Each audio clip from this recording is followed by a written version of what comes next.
Hey, good morning, everybody. I'm back. It's Robert Phoenix, and it's Thursday morning, 8:40 a.m., and broadcasted to you live from the Hill Country here in Texas, in Fredericksburg. So, God, it is. I'm going to use some Halloween vernacular here. Colder than a witch's tit. It's colder than a witch's tit out there. And this Hill Country thing is rubbing off on me. Anyway, it is really cold, and we went from summer to winter. I think we had like 2 weeks of fall. It was it. 2 weeks of fall. It was over and done. So we're definitely in the throes of winter now and reaching freezing temperatures tonight. God forbid we might even get some snow. It does happen here every now and then. It did not snow last year here in the Hill Country, but I've had at least 3 winters in Austin where it did snow. Very cold and scary because the roads get very icy. People don't know how to drive on icy roads. It's called slow and pump the brakes, not hit the brakes. When you hit the brakes on ice, guess what happens? You slide. When you pump the brakes, you incrementally stop. And you need to have a lot of stopping distance, just in case you wind up on some black ice. What's going on in the chat room? There's Maury, there's Jennifer. Can't sleep. Seems to be a common theme. There's Uncle Glenn. 77 this morning, going to 39 tonight, supposedly. Hey, Ian, what's happening all the way from the other side of the so-called world? What's going on? So I tried to do a simulcast yesterday from Hill Country Radio. That's where I was.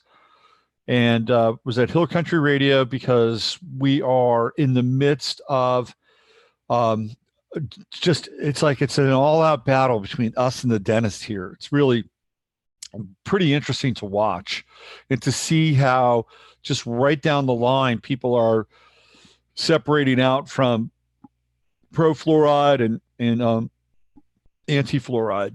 And it's just amazing. This town is buzzing right now. This election is one of the biggest things that's happened to this town in a while, right? It's a special election. It's early voting. Now, the last election that they had, it was a pretty good turnout. The one before that, not so great. And the reason I had a pretty good turnout for the last election was because there were a lot of seats at stake and Beto was running.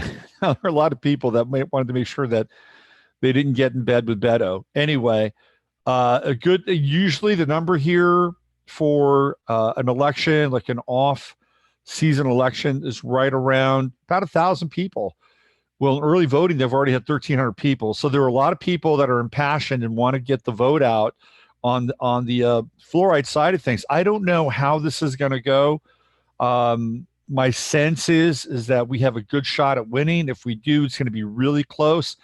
The election's happening during a Mercury retrograde, so I'm a little concerned about what happens with the votes and what happens after the vote. The retrograde could actually be very interesting on the water tip, that we're taking something away, right? Mercury's in Scorpio, which is water, so we're taking something away. So this is actually kind of an interesting exercise in Mercury retrogradism. And we'll have to see what happens after this. Now, we are working with somebody who is fantastic.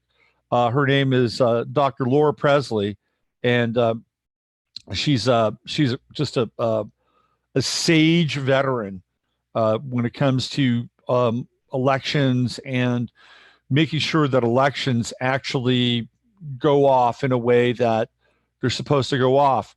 Now, I know that there is a kind of a school of thought that voting is useless, that it's an exercise for dummies and fools. And I would say to some extent that that's probably true, especially when you look back on some of the presidential elections that were held in the 2000s, right? In the early 2000s, Bush and Obama, et cetera, et cetera. There's a lot of rigging going on. It happens all the time.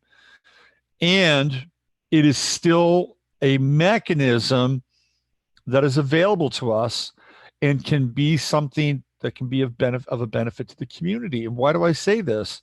And I say community, I didn't say the country. Oh, look who's here. I didn't say the country, and I didn't say the world. I did say the community. Now, the reason I say this is because our good friends in San Marcos, led by our Sam Brannon, who's been really uh, just so essential to our campaign, that they were able to use the system. It took them 2 years. 2 years. They really had to be doggedly determined to use the system and to get fluoride removed from their water to stop the fluoridation process. And guess what? They were victorious.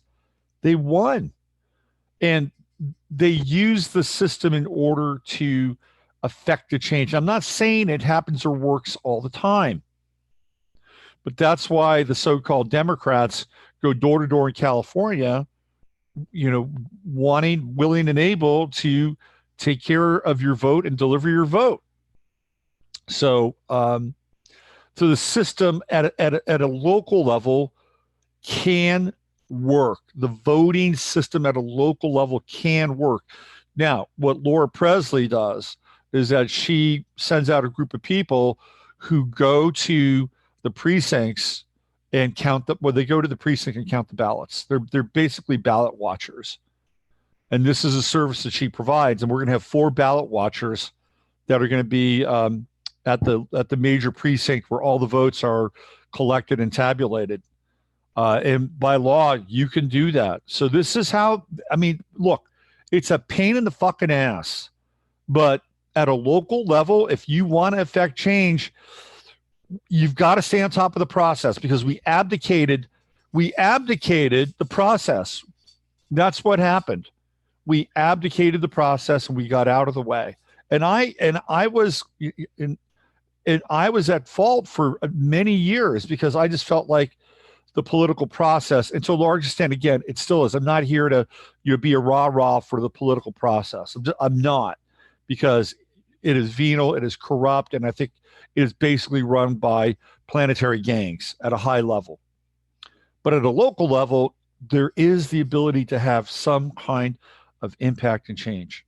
Now, you're up against it when it happens. Like here in Fredericksburg, the local paper ran a full-page editorial in favor of fluoride. Now, in my estimation, they shouldn't have a position. They should do a pro and a con. If they wanted to have an editorial, here's the pros, here's the cons, you decide. But no, they had to step in and they had to side with the dentists and side with fluoridation, because ultimately that paper has a liberal agenda. It's a big time liberal agenda in a small time conservative town. And this is what happens. And they're able to move their agenda forward. And of course, on the other side of that is fluoride is big business. It's big business. You got big companies led by the big Agra, which uses industrial fertilizers. And what do they do with the waste? Well, they put it in your water. They put hydrofluorosilicic acid, which is a byproduct of industrial fertilizers. Do we even want our crops using industrial fertilizers anyway? That's a whole nother topic and discussion. But it's a huge business. So what happens if every city and every county in America says no to fluoride? And it just might, by the way. What are they going to do with that? What are they going to do with that hydrofluorosilicic acid? Oh, boy. That's going to be a big game changer. It's what happened when Reynolds was dealing with the byproduct of aluminum processing. They needed to figure out what to do with that back then. And of course, they decided they were going to put it in the water. So it's really not about the health. It's really about helping out one large industry and one business deal with their bottom line, eliminate their waste products, and then, camouflage it so that they think, or we think, that ultimately it's good for us. So there's a lot of money involved in fluoridation from the side of because the big Agra now was responsible for the product that they're basically leaching out of, or the byproduct of their fertilizer. Then all of a sudden now, oh shit, we're responsible for this. What are we going to do? I thought we had this thing nailed. I thought we had it so down so that it's fluoride now.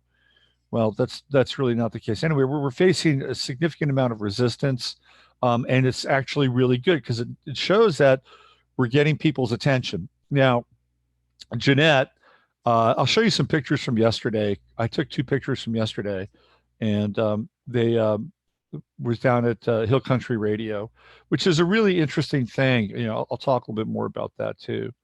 Um, Let me see if I can find the pictures. So Jeanette has been going down to City Hall, and that's where early voting has been taking place.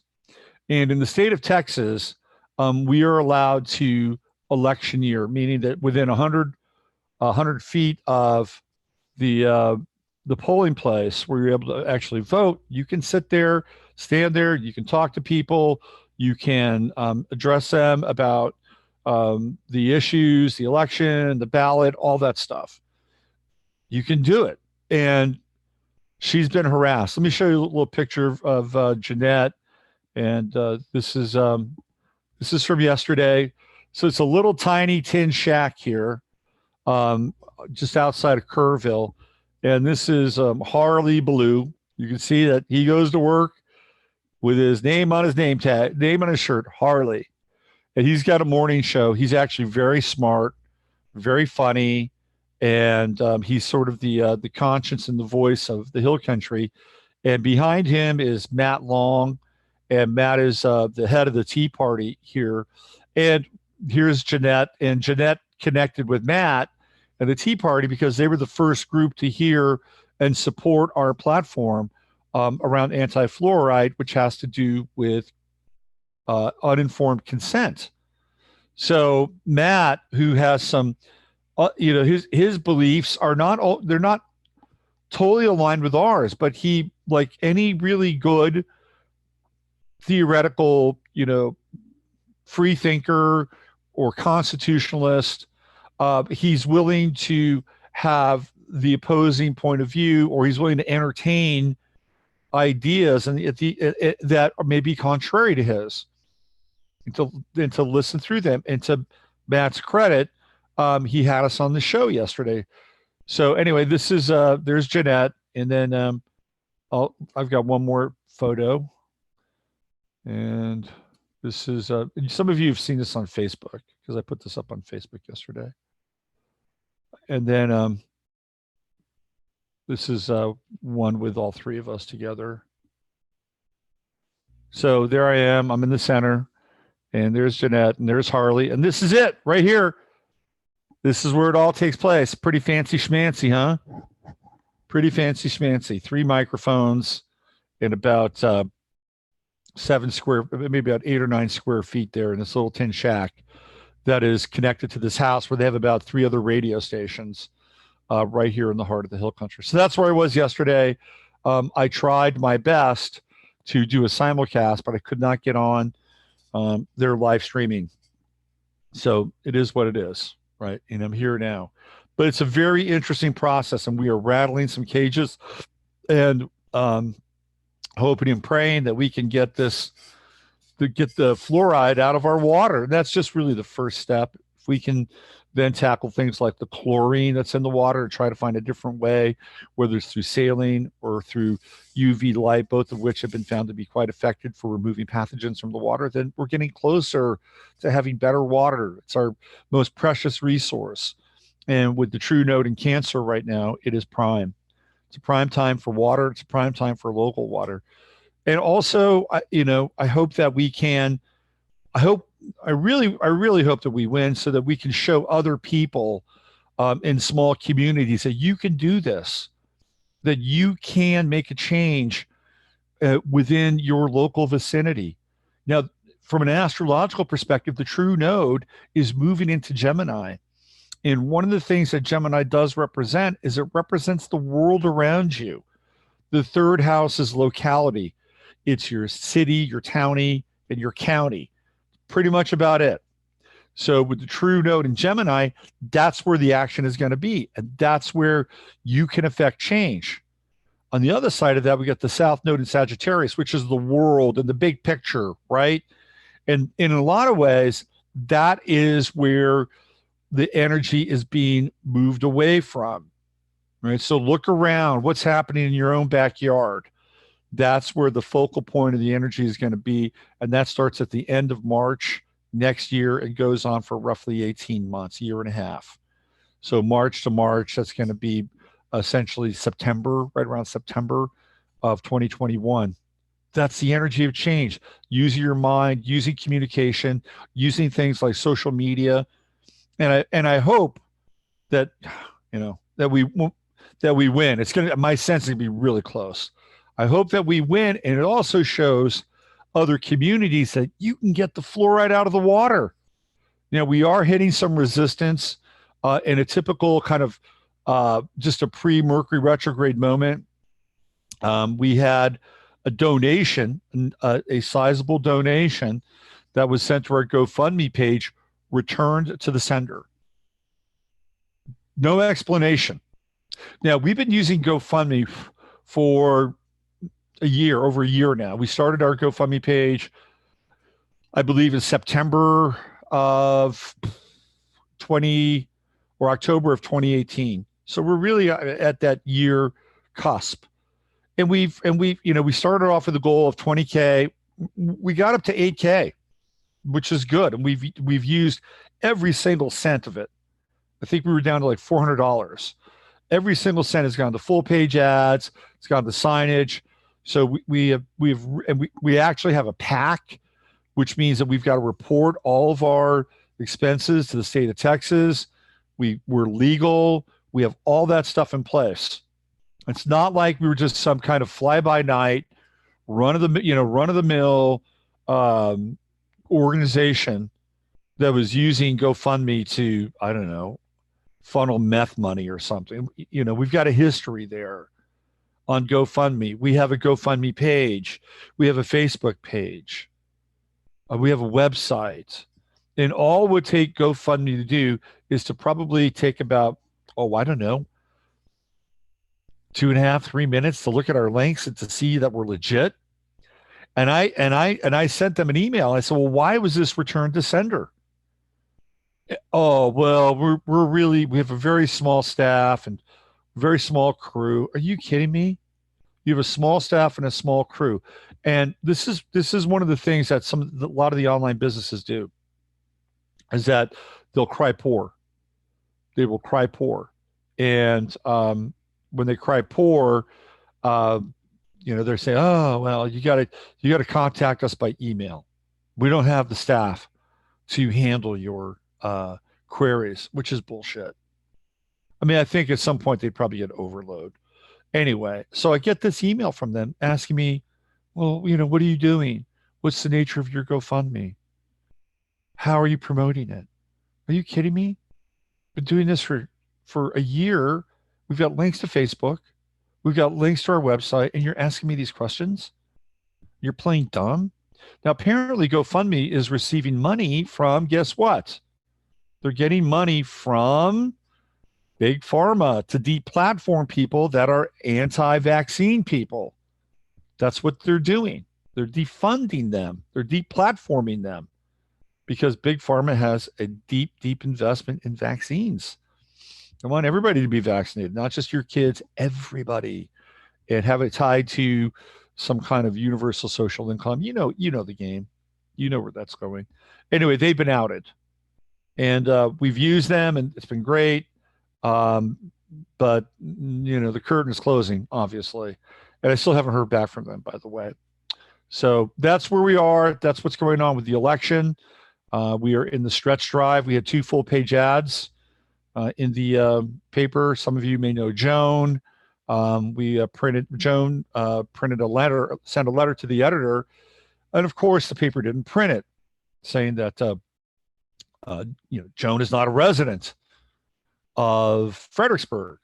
Okay, so what did we do? We spent GoFundMe money to do 2 full-page ads in this paper. 2 full-page ads.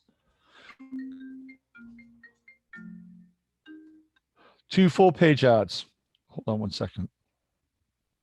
Just do this one thing.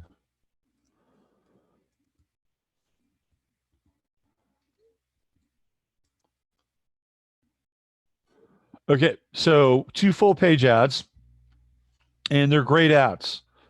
And then with Joan's letter, which is a great letter, by the way, it just totally nails the dental community. And we had, I think, 5 professionals co-sign on it. And one of the professionals is a functional medicine doctor. So she's an MD.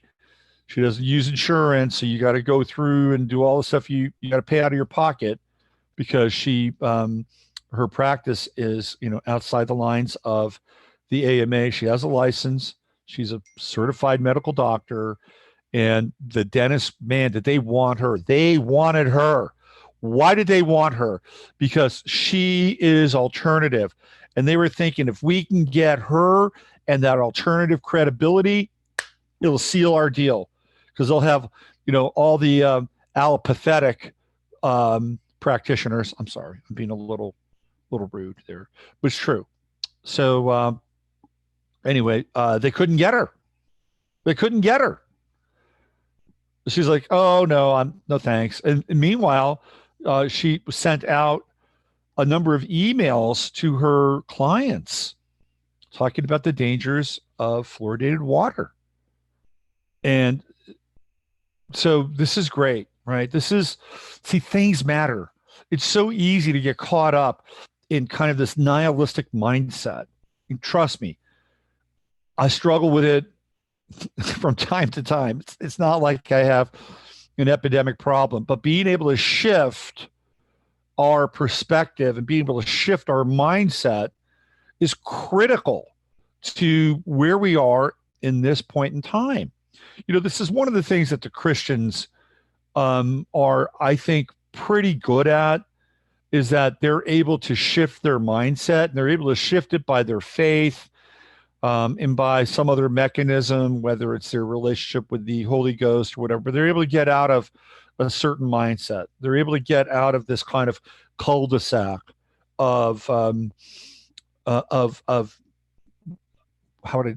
this cul-de-sac of kind of existential realities, like Sartre's no exit, right? They're able to get out of that.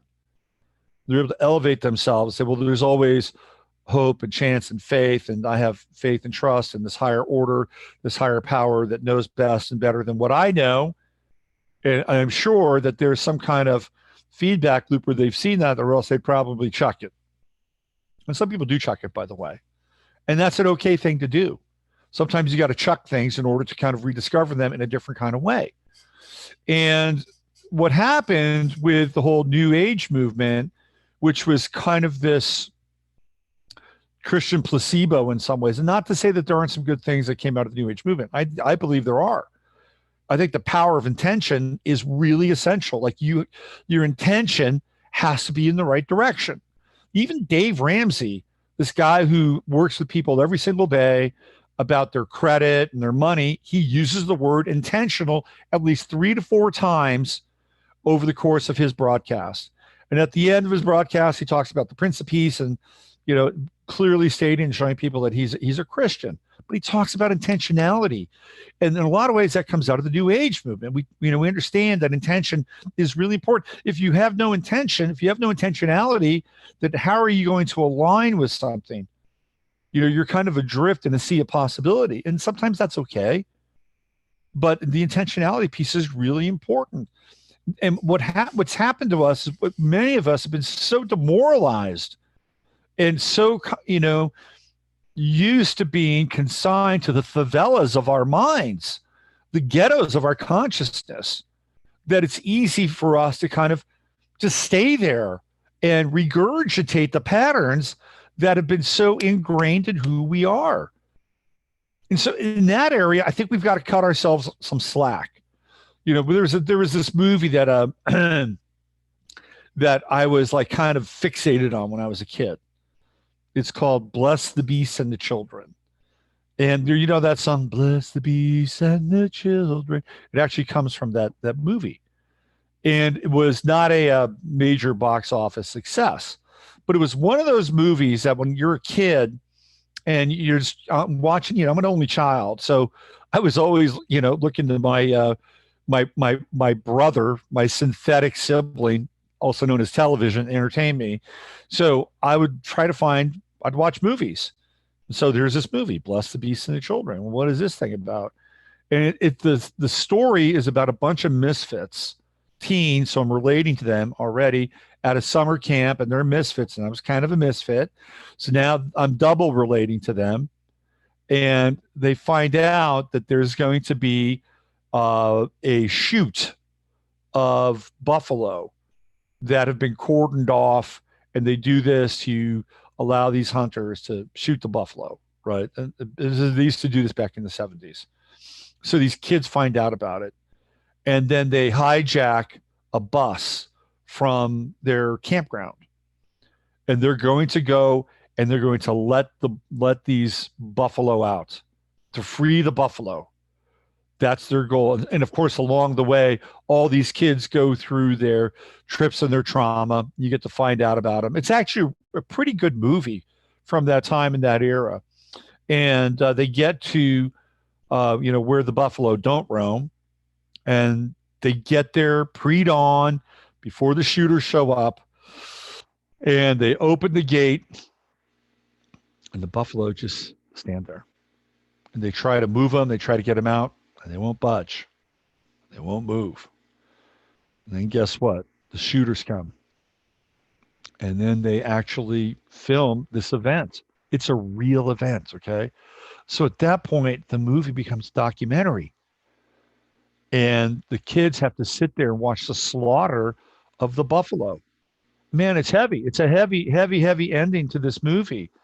And in some ways, it kind of seals the cynical spell, which is really what the 70s were about in a lot of ways. But it's also very realistic. And the moral of that story is that you can open a gate, and we are in many ways beasts of burden, just like the buffalo. And when that gate is open, we may not see the exit. We may not understand it because we've been so entrained to just stay in our cages, to stay in our pen. Even though we may think that we're free too, that we may be free range beasts of burden, we're really not, because there are invisible gates around our pen, right? Anyway, this is what happens with us. This is what happens when we face the entrainment that we've gone through with our trauma and with all of our patterning, which has brought us to act robotically with certain, how do I say this, experiences, certain moments in our lives. And we're all culpable. We're all culpable, and I'm trying my best to really unhook a lot of this shit. And this gets back to the power of intention. And it's taking the hooks out of this pattern, or the patterns and the patterning that we've gone through. Let me give you a case in point. Okay, I've got a good friend who's going through a major transition in her life. And she's somebody who has been in a place for quite a while that was really toxic, borderline dangerous, but yet accepting these conditions because her survival depended upon it. And she was a prisoner in the home of her own family. Okay. So this is probably one of the worst case scenarios that people can be involved in, because supposedly it's somebody that loves you, or theoretically should. And really what they're doing is they're playing the role of jailer and warden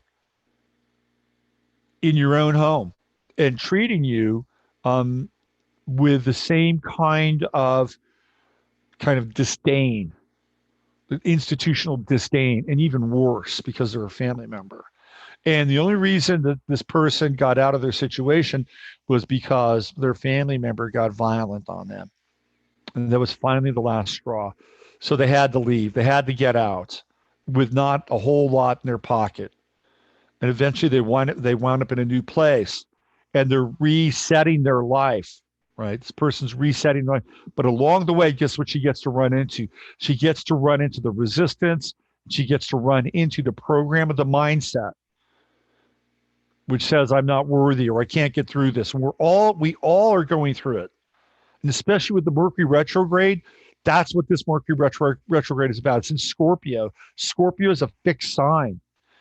How do we remove these barriers in our minds, Mercury, that are psychologically and psychically fixed. It's about unhooking them. If there's anything you want to take away from the next 3.5 weeks, it's about how do we unhook the programs. It's really funny.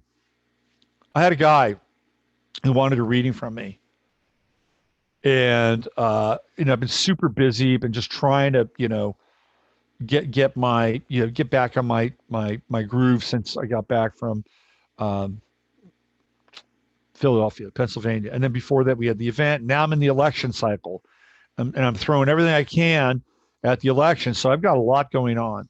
So I'm trying to get back to people in a timely fashion. And I asked this guy if he wanted a reading because he'd reached out to me, and he says, "No, it's Mercury retrograde." Do you know how many readings I've done during Mercury retrograde since I've been an astrologer? A lot, a lot. Does it always go okay? No, sometimes there's some glitches, but honestly, that's when you want to have a reading. You want to have a reading during a Mercury retrograde because you want to find out, what you can fix. You want to go back in time. You want to look at, well, let's go back. What happened a year ago or half a year ago, or what happened when I was, 9 years old, or what happened when I was 15, or what happened when I was 21. It's actually not a bad time. It's like, okay, I get it. Your belief system, if that's the way you want to go, that's me. But quite honestly, it's a really good time to get a reading. You just have to make sure that, everything is clear and copacetic anyway. We're all going through this right now. This Mercury retrograde Scorpio is great. And in fact, Mercury retrograde Scorpio is great to have a reading. Maybe Mercury retrograde in Capricorn, I don't know. Maybe it'd be okay.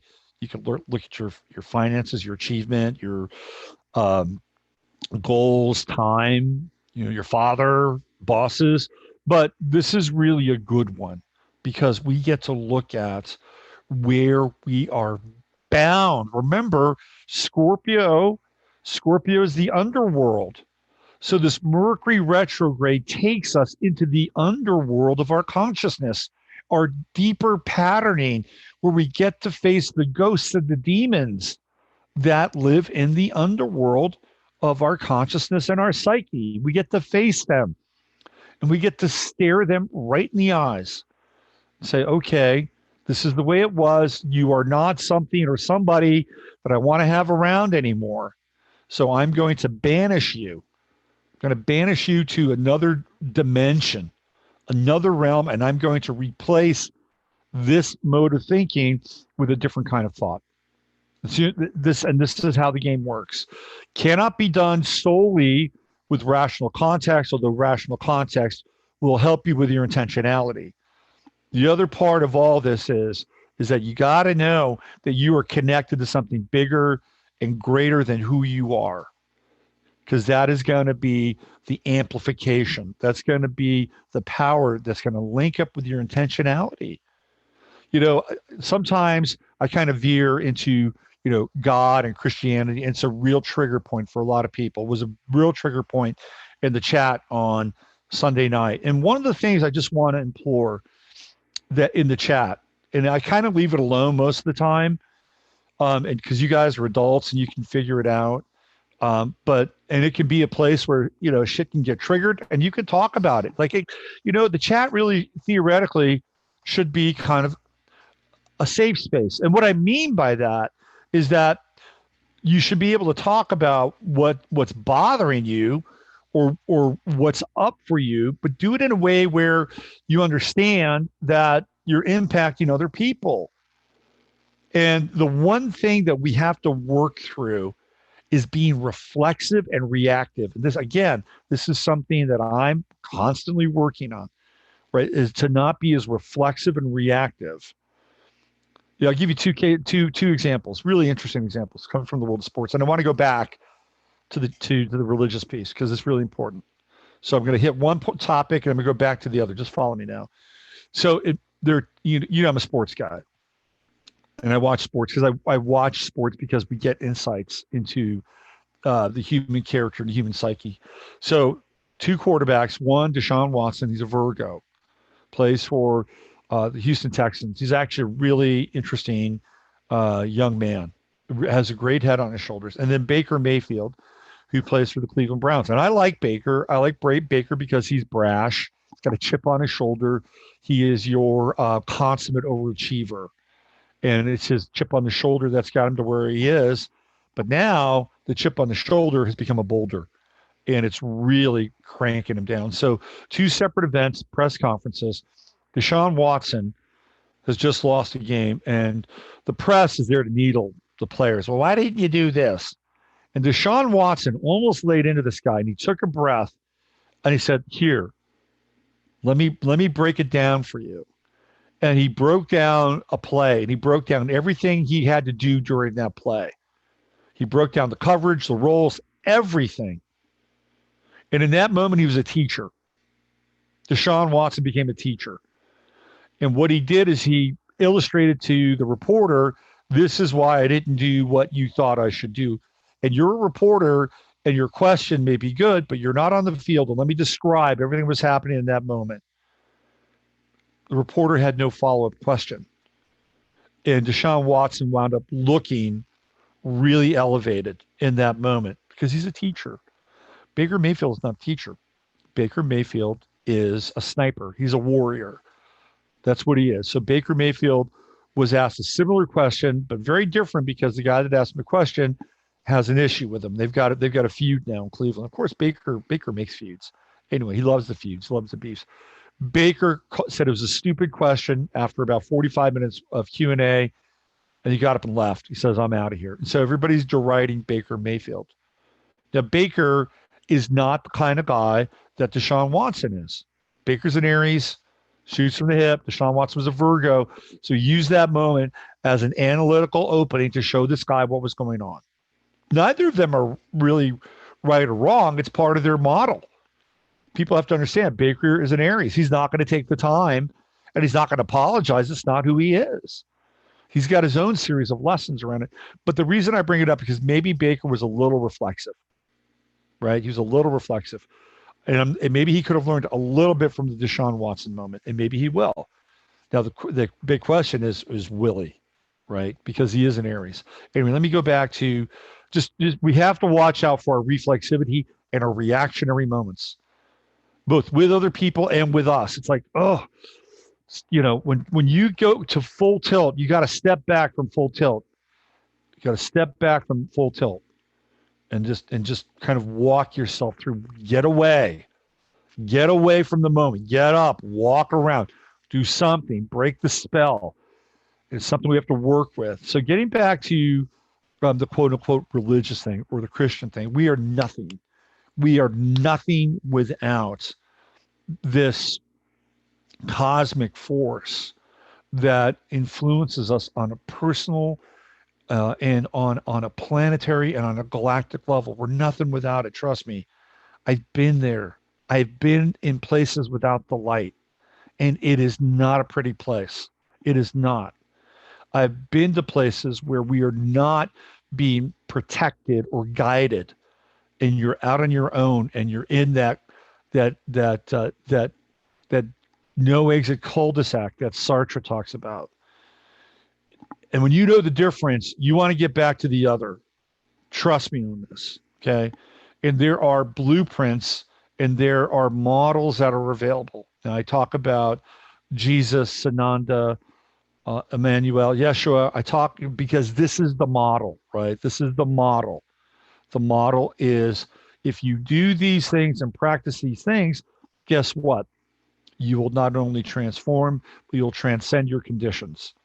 And you can transform and transcend this world and your attitudes and beliefs. And you can be in this place, but not of it. And that is ultimately where we need to be. We need to have, one foot in one world and another foot in the other world, and then have them adroitly balancing this relationship. And it's not about being judgmental. It's not about being judgmental, but it is about speaking truth to power. And it is about allowing for this greater love and this greater energy to be a participant in your life and to recognize it, because that's going to be the driver that's going to shatter the patterns, right? That's going to be the driver. So somewhere down the line, and it takes time. And it takes practice because what we're doing is we are exercising ghosts. That's what we're doing. We're exercising ghosts and we're exercising demons. And it's okay to both face the shadow and then banish the shadow. It was really interesting because when a couple of weeks ago, when we did the talk show from the hotel into the hills at the event, Dawn. It's funny. It was Dawn and Donna, right? Two variations of the word dawn. And dawn is a sign of respect, right? Like, Don Corleone. So it represents some kind of respect. It's a title. So we had Dawn and Donna, and Dawn basically made an impassioned plea to banish the dark and to bring the light in. Donna said, we have to accept the shadow that is part of who we are. And both of them are actually right. They're both correct. Because by embracing the shadow, the things that we cast out and discard from us, we're able to own it and then integrate it. And as a result of that, we banish the dark parts of the shadow. So they're both right in a lot of ways. It was really interesting.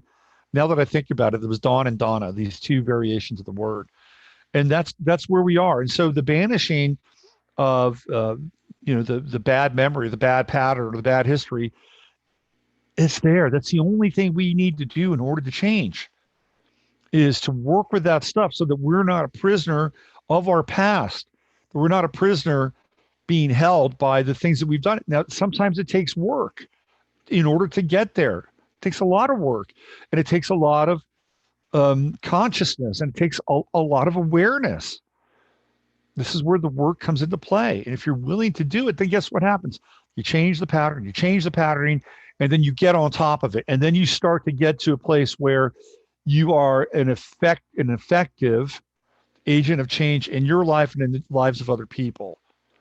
That's where I think we all want to be. We want to get on top of it. And we don't get on top of it to the point where we become arrogant or smug. That serves no one. And it'll take us right back to where we were before. And we all get tested on that. So I'm bringing this up as a topic of conversation because it's valid and real, and it can be a major pivot point for each and every one of us, because that's where we are. And it's never too late to make those kinds of changes. You're going to have intentionality. You're going to have body, mind, spirit. Let me bring you're going to have a relationship with source. You have to have that. If you don't have that, if you can't acknowledge that, if you can't be grateful for it, if you can't be thankful for it, then you're running on vapors.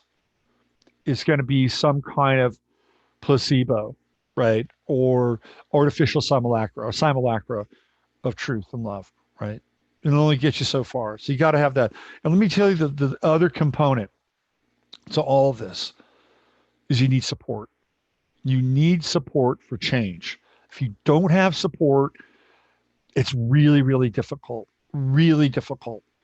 And we need each other, right? In as much as intentionality is there, in as much as, what we'd call, the Holy Spirit or Christ consciousness, the divine will, however you want to bring that into focus. We need support. We need to, help one another along the way. And it doesn't have to be tremendous. It can be small, but it also has to be tempered with people being willing to help themselves as well. Because, you can catch a fish for a man and feed him for a day, or you could teach a man to fish and he could feed a village for a lifetime, that sort of thing. Right. So we have to be intentional even with our support, but we need it. It's important. And it's okay to know when to ask for support or to ask for help, and to feel like, okay, well, I'm worthy of this. I can have this in my life. And again, it gets back into the patterning and how, in a lot of ways, how we've been inculcated into this slave mentality. And people think, well, there's only one group. There's only one group or maybe two groups, women and minorities. And out of the minorities, they don't talk about Hispanic or Latino people being slaves, right? Generally, that's generally not the narrative. Right? We're talking about Black Americans mostly. Then we're talking about women, slaves, and those. So really two groups for the most part. Well, let me tell you, most of humanity has been on its fucking knees for millennia. Okay, most of humanity. So we all have some version of this program running in our heads, and it's not just breaking free from the plantation or unshackling yourself from the refrigerator, the stove, and the washing machine. We all have a responsibility, in order to free ourselves, right? Emancipation, spiritual emancipation. So in order to do that, you need support. You need support. You got to get support along the way. So just keep that in mind. And if you have the opportunity to support, even if it's small, if it's a kind word or a gesture, or you buy somebody lunch, or somebody is having a rough time, and hey, can I get your gas? Can I get your fuel bill this week? I know you're having a rough time. Here's $50. Put some gas in your car. Small gestures like that go a long way. So we're talking about the microeconomy of trust and support, essentially. All right, let me check in with you guys. So you want to make a quick shift? I got to get out here. I'm doing a show with Emily at the top of the hour, and I got to prep for that. So let's see what we have here. Chip on shoulder becoming a boulder. Good analogy for some dilemmas. Being armchair microphone obsessed with criticizing people, online podcasts, internet junk pathology. Yes. What else do we have? I think I'm doing great with integration, and then I get behind someone driving super slow. I know, right? I mean, the road is, it's funny. Being behind the wheels where the rubber hits the road. And it's okay. Your car is a safe space where you can say fuck you to somebody who's driving shitty. It's okay. Nobody, that's between you and God. And I think God gives you a pass on that one.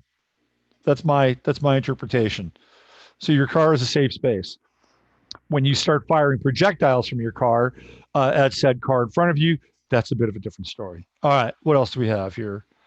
Feeling the emotion of guilt for an action deserving of remorse is normal. Yes, I agree. Fear in some form seems to be behind each of our negative emotions. The conscience is there for a reason. The conscience is there for a reason because inherently we know what's right and wrong. Our conscience is set up in a certain way, keeps us within a certain set of parameters. The cremation of care is to essentially break the psychic link to the conscience, so you don't give a shit.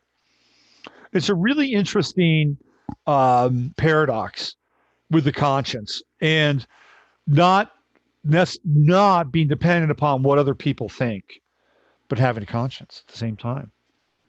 That's a tricky one, and one that is essential, because if you're always running around thinking, well, if I say this, is somebody going to think poorly of me? Am I going to be judged? Am I going to be judged? Because the conscience is involved in judgment. We judge ourselves, or we have a moment where judgment comes in. It's like, well, if you do this, things might not go pretty well for you. Where's your heart? Where's your ethics? Where's your morality around something like this? But at the same time, we're not looking for permission from other people in the big picture, because if we do that, we're paralyzed. So it's an interesting paradox between, listening to our conscience and also untangling ourselves from what other people think. It's really interesting. And it gets into judgment. And the first guy that I ever worked with, I would consider my first spiritual teacher, who was a very elevated dude, Dwayne. He always told me that judgment was the last thing to go. And I thought about that. I've thought about that for most of my life, that it's the last thing to go. So you're going to deal with judgment. You may as well make a friend of it and use it in your own service in some ways, right? To contextualize it. That was a really good point you brought up. All right, let's see what else we have here. Let's see. Pointing out its absurdity, not getting sucked into the fear. Fear feeds on fear. Yes, I agree, Ani. That's what we do, I think, mostly on a daily basis here. I think that's why I set this show up and continue to do what we do. What else? Sports operas equal soap opera for guys. Yeah, I'd agree with that totally. The shadow must be faced. Ani, yep, I agree with that. Your biggest enemy can be your own mind, without a doubt, Uncle Glenn. Open air prison right here in this land. Yep, absolutely. Only child. Thank God you weren't cursed with being black sheep relative to the golden child with psychopathic, narcissistic parents completely ignoring their oldest child's safety. Interesting. I think there's a blog post in there somewhere. So, God, I really wanted to get in this other topic. I'm wondering, I'm wondering if maybe I should save it because we're on a good roll today, and I wanted to talk about how every day is Halloween now. And some of the stuff I was going to talk about was transgender circus, drag queen story hour. It's people running around in masks. They're running around in kind of these horrific. It's kind of like we're going to be horrific. We're going to shock you, but we're going to read children's tales in order to normalize the shock treatment. So we're living now with every day is Halloween. I was looking at horror movie statistics and the gross uh, the gross take from gross is a funny word, appropriate word for Halloween probably. The gross take from horror movies is through the roof. I think 2018 they set the record for horror films. They were the largest selling genre at the box office. So every week now there's a new horror film.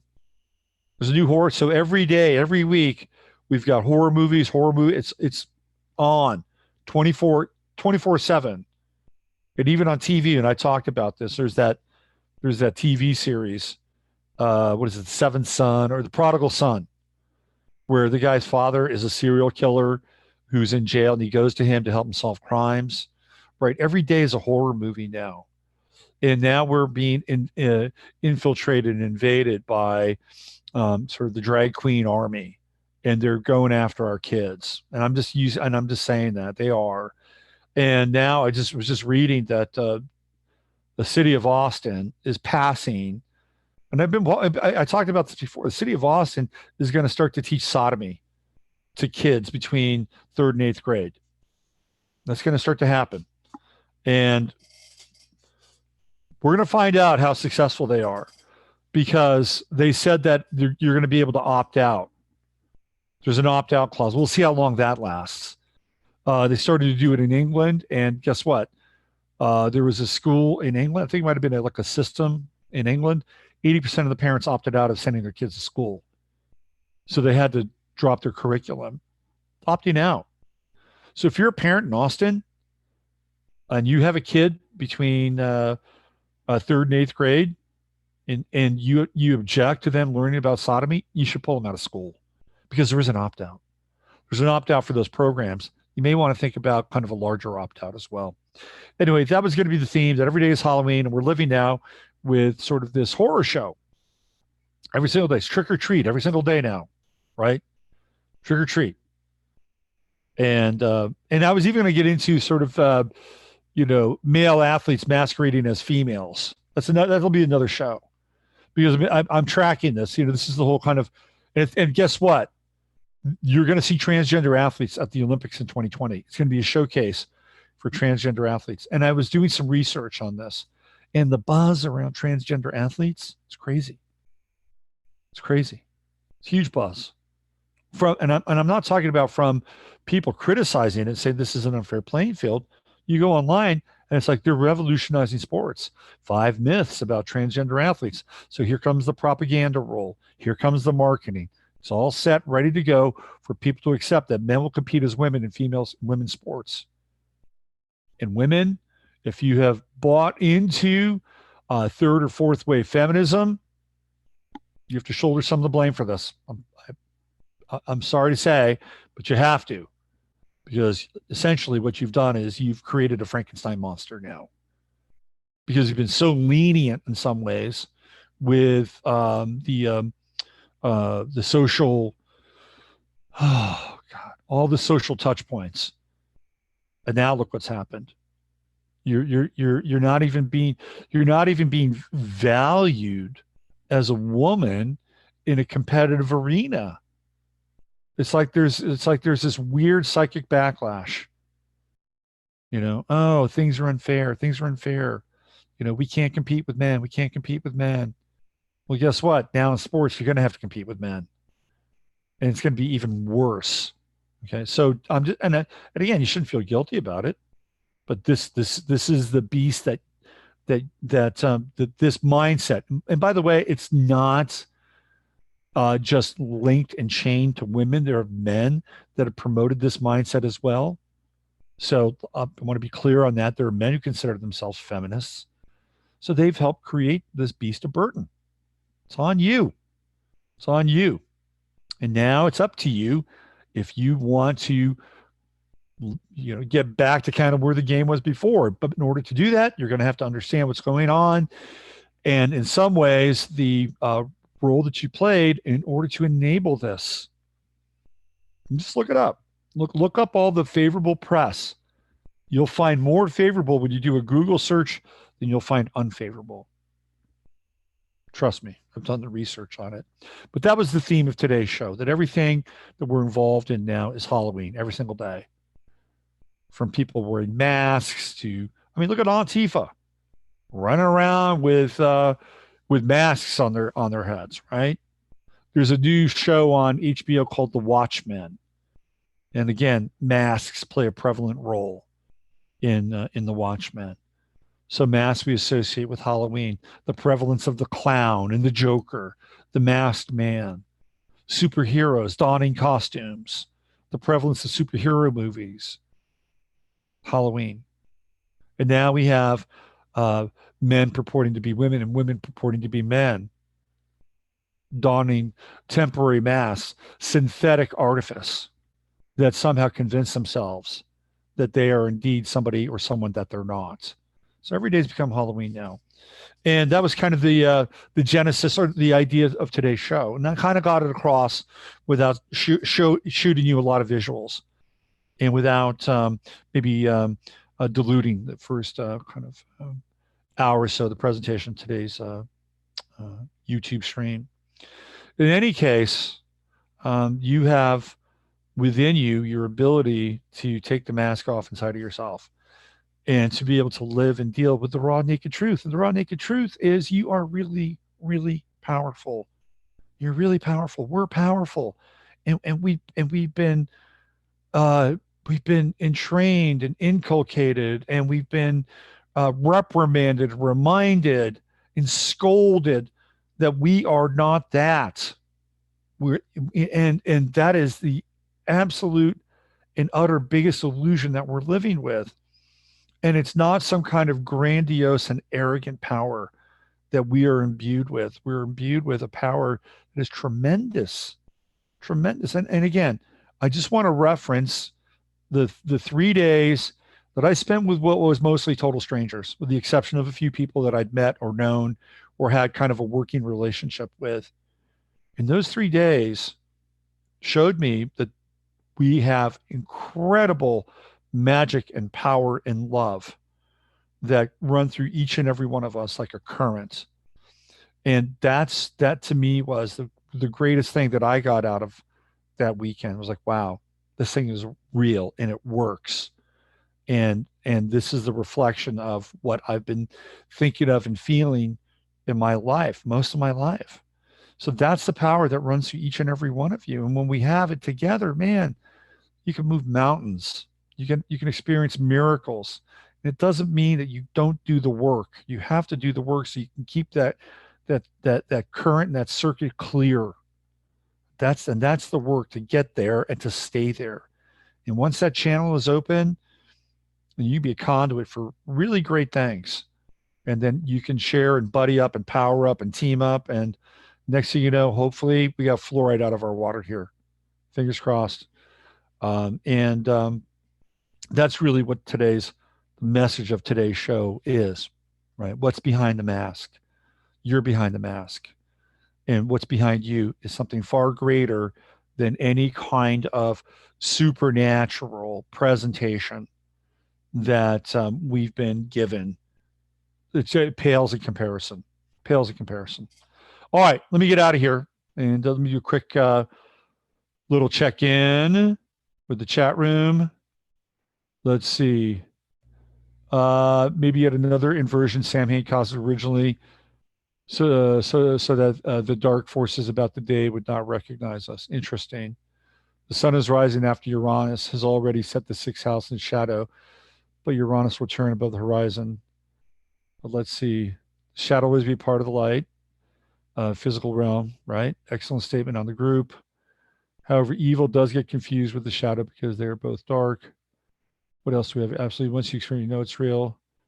There's Shari. Hi, Shari. What's going on?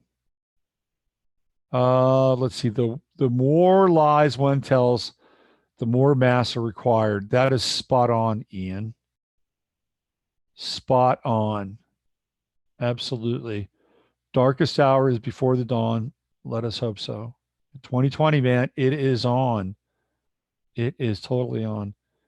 Androgyne worship has been around since the beginning of time.